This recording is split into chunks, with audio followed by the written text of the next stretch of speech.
Hello, and welcome to today's UserDefined webinar. We expect this webinar not to take longer than 15 minutes. As usual, should you have any questions or comments, please add them in Zoom in the Q&A, and we will get to them at the end of the webinar. So in today's webinar, we'll continue the series on the virtual fit. We'll talk about the use of pullouts in the virtual fit. And we will quickly demonstrate some of the basic configurations of the pullouts in UserDefined. Now, it should be noted that not all of the accounts in UserDefined has access to the same pullouts. When an account is initially set up, Lonrix would configure the standard pullouts in UserDefined, which we'll look at in a minute. These pullouts give a user the ability to select a specific section and drill down into the information based on a specific data parameter for that section. We can, however, configure specific pullouts, which we call user-defined pullouts, that allows for capturing of data based on what you can see in the video. This can be to rate a section of pavement through a predefined rating scale, or to add information on off-pavement data, or even capture an inspection for off-pavement data like drains or guardrails. So let's go to UserDefined and look at the configuration of some of the basic pullouts. We'll navigate to UserDefined, and that you would have recalled from the previous webinar. And we will select a section that we want to review. In my case, I want to look at section 1, subsection 11. I want to look at all the lanes and load that. The strip map that is displayed and how it's set up is the subject of the first webinar in the Virtual Fit series. So we won't go into that now. Also, we will not discuss the pullouts relating to the ForwardWorks program, as that will also be handled in a separate webinar.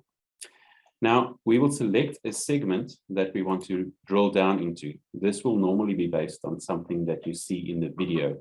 That is also something that will be handled in a separate webinar.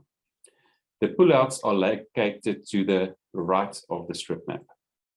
Hovering over the icon for a pullout will show a tooltip that identifies the pullout. The first pullout in the training account is the trend report. To open it, click on the icon. Now, the setup will be done once based on the configuration that you want to see in the pullout. After that, you will only change the settings if you want to show different parameters in the graph. So in this case, I want to see data for the last 20 years, and I want to group it by 60 days. The date range indicates the range of the data that I want to consider, and the group by days indicates to UserDefined how you want to handle surveys that was done within a certain time period of each other. In this case, I want to consider surveys that happened within 60 days, and I want to look at all lanes. So if I click on the settings icon to the right of the refresh button, I can set up the parameters that I want in each of the quadrants of the pullout, and I want to look at the IRI and the left wheel path.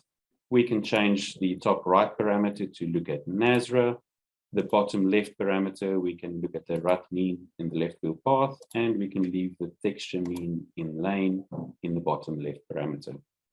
And let's change the IRI and the left wheel path. I want to look at the 90th percentile. Once I say OK, the pullout refreshes, and I see the parameters that I've selected. If I select a different parameter or a different section, I need to refresh the pullout so that it loads the data for the segment that I've selected.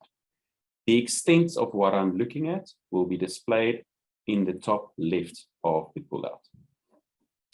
Now, to select the next pullout, I simply open the pullout by clicking on it, or I can elect to close the pullout if I just want to go on viewing my video.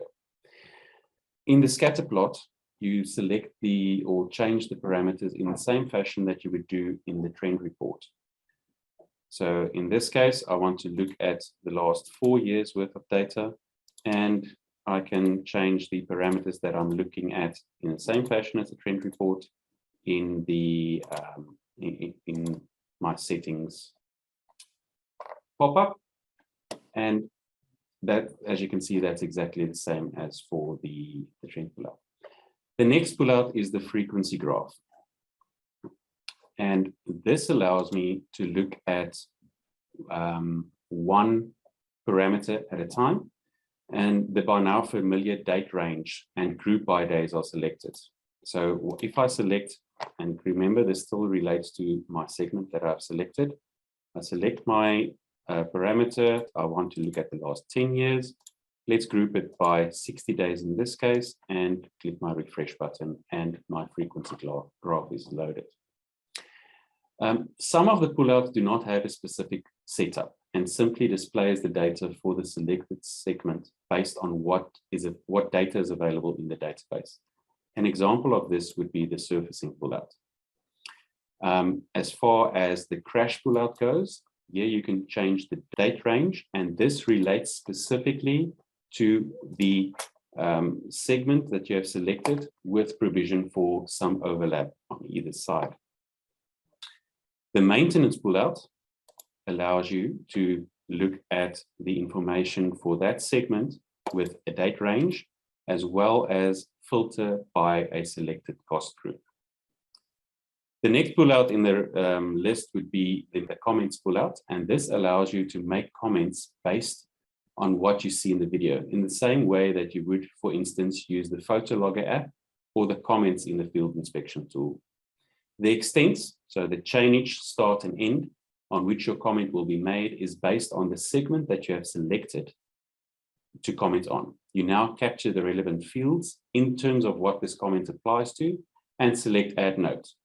This is an example of a user-defined pullout that I earlier referred to in this discussion. The last pullout that we will talk about in this specific webinar is the maintenance trends pullout, which in this account looks at the maintenance trends for the last 5 years before the last data was captured. This pullout also allows you to filter on the cost groups you want to look at. So that brings us to the end of today's webinar.